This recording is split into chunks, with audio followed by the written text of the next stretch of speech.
The title of this lecture is The Civil Rights Revolution, and the focus question is, what were the major events in the civil rights movement of the early 1960s? Through the sit-ins, college students became the leading force for social change. In 1960, young black activists, along with a few whites in Raleigh, North Carolina, formed the Student Nonviolent Coordinating Committee, or SNCC, which would work to replace segregation with a, quote, beloved community, end quote, of racial justice, and give blacks control over the decisions that affected their lives. Direct actions of many sorts followed the sit-ins. Blacks demanded access to segregated beaches and pools.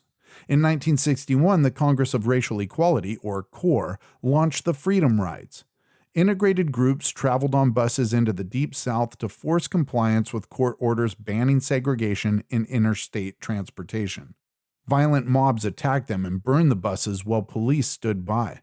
The Freedom Rides forced the federal desegregation of interstate transportation despite numerous arrests of activists. Escalating protests saw growing resistance by local authorities.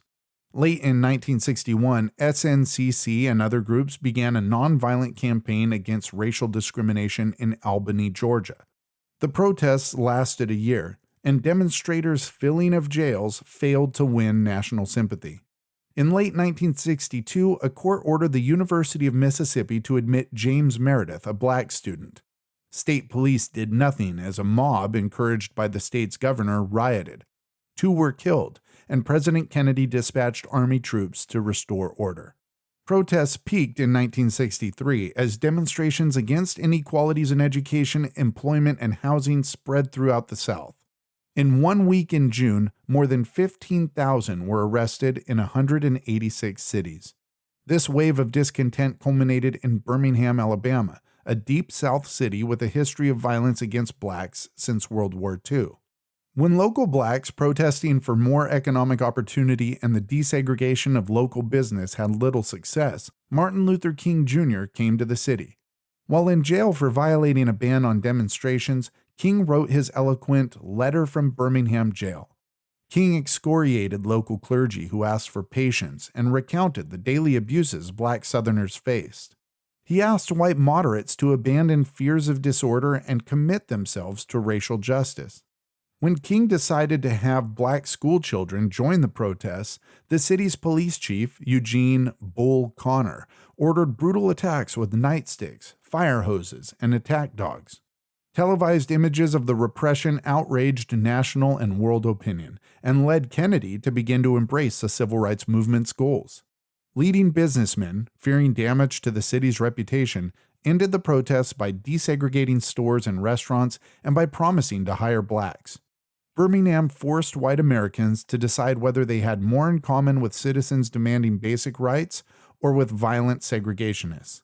The assassination of Medgar Evers, an NAACP official in Mississippi, and the bombing of a black church in Birmingham that killed 4 young girls later in 1963 made the question more pointed.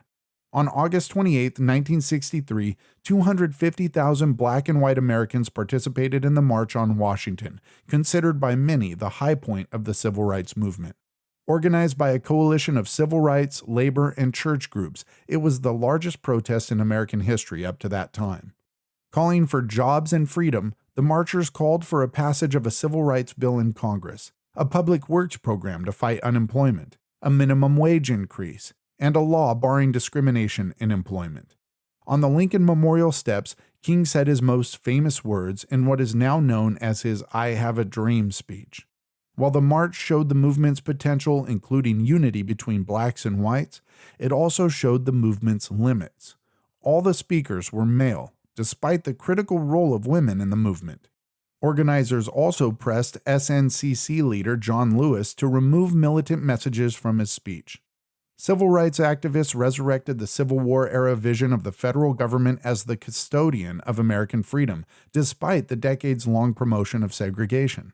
However, black activists had a historical reason to turn to the national authorities, rather than state and local offices. But it remained unclear whether the federal government would take up this responsibility.